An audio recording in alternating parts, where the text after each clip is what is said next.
want to get out there, I want to experience, I want to see, I want to understand, I want to learn. Hi everyone. So how is your summer going on? Any exciting plans for this summer? Are you traveling anywhere? I am going to travel. I'm going to go to Portugal in the month of June. So exciting. But it's not as exciting as what Stephanie Neyhart is doing. And this is what Stephanie is doing. Stephanie is taking a 1,000-mile journey on Yukon River just by herself. It's okay, right? It's just an expedition, just an adventure. Few things about it though. She is going to go on a boat on the river all by herself. Still doesn't feel like a big deal. You need to see the size of the boat that she is going on. Why don't you just close your eyes and take 3 seconds and visualize the boat that someone might be going on for 1,000 miles. Now think about a boat someone in middle of Alaska, middle of nowhere, is taking from point A to point B in the river. What kind of boat is it, you think? Did you imagine it? You did. Now let's see the picture of that boat. Ta-da!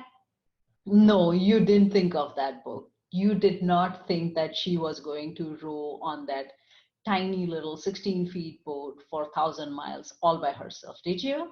And now for all of you, what I did is I spoke to Stephanie. I spoke to Stephanie before she left, and I asked her all the questions that you might have for her. First of all, why she is doing whatever she is doing. How is she going to deal with all those things? And so many other whys. Why, and why? And how much fun is it? So let's hear it from Stephanie. Are you guys ready? Let's do this. Thank you, Stephanie, for being here. How many times have you done this before? Well, I haven't always soloed, although I've done a lot of things by myself. I've sailed from Vancouver, British Columbia down to San Diego. I was with about a crew of 4 of us, took a 40-foot catch down there. And that was a big deal, going all that way. And then I kayaked from Vancouver up to Skagway, Alaska, which was about 3 months all summer, 1,000 miles. And then I started with the headwaters of the Yukon River up the Teslin River running into it. So I run the headwaters up in the mountains all the way to the Circle City, Alaska, which is almost at the Arctic Circle. And this is the kind of the end of that big journey. It doesn't feel complete until I get to the sea. So I'm trying to go from Circle City, Alaska. It's actually all the way across Alaska to the Bering Strait. So it's about another 1,000 miles. Wow. And is this for the first time you're doing it alone, or you have done this before alone? I have kayaked alone. I have done a section of this river alone. It was a university project. They wanted us to go to this. I was doing environmental ed as a minor. They wanted me to go to this camp with them, and it was like the big deal was to go spend a night alone on a mountain. And I'm like, this is not going to meet my needs. So I talked him into. I said, what if I come up with a project and I run the Yukon River, part of it, and turn in my project on that. So I did that for my last term of university. I got credit for it. It must have been the toughest credit. Like you're being so happy about it as though you like, I made my trip into a credit, but it's not easy. No, I mean, it's much harder than what they did up at this camp they went to.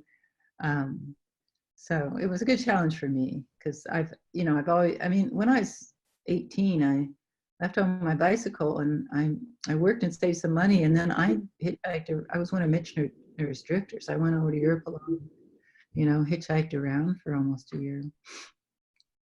And so it's in my spirit. It's in my heart. I'm a seeker. I want to get out there. I want to experience. I want to see. I want to understand. I want to learn. all those things keep me, driven, like Jody says. Are you nervous about anything about your journey? I think I have a healthy bit of anxiety. Well, of course, bears are a big concern. It is bear season and the fish are running. And I have precautions, and I have a lot of preventative behaviors. I try to take care of anything I can to prevent that from happening. And if it does, I have some strategies to save myself. Mosquitoes are going to be worse than the bears.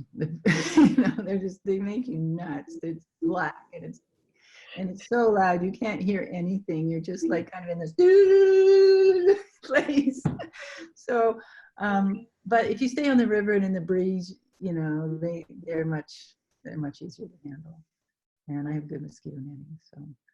So those two things. Navigation worries me a bit, but it's silly to worry about it because the river only goes in one direction. There are parts of this river that it's the third largest river in North America. It widens to 3 miles, 4 miles in places. It braids, and from the water it's flat, so you can't even see where the channels go. So it's the first half of the river. I would have it goes like this, bends, and so I'd have to get to the side of the river and go inside of all those curves. So I was in control a lot. This part of the river, especially when it slows down, I have to listen to it. I have to let go. I have to not row. I have to simply